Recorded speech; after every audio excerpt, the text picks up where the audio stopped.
નવસારી વિજલપુર પાલિકા હવે નવસારી મહાનગરપાલિકા બની ગઈ છે।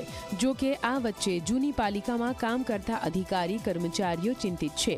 અધિકારી અને કર્મચારીને ડર છે કે અમારો સમાવેશ મહાનગરપાલિકામાં કરાશે કે નહીં। વાત એમ છે કે નવસારી મહાનગરપાલિકા બનતા લાયકાત અને નિયમ અનુસાર ભરતી કરવાની ચર્ચાઓ શરૂ થતા કર્મચારીઓની ઊંઘ ઉડી છે, કેમ કે પાલિકામાં મોટા ભાગના કર્મચારીઓ રોજમદાર કે ટાઈમ સ્કેલ પર નોકરી કરી રહ્યા છે અને પોતાનું ગુજરાન ચલાવે છે। જો આ કર્મચારીને નોકરીમાંથી દૂર કરાશે તો મોટી મુશ્કેલી થશે।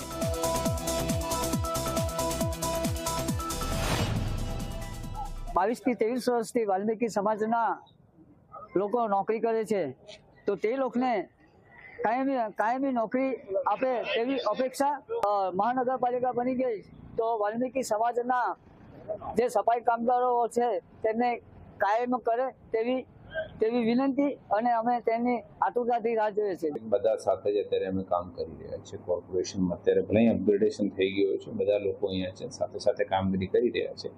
અમારી કોશિશ એ જ રહેશે કે જે છે કોઈને વધારે કોઈ પણ જાતની હાલાકી નહીં પડે।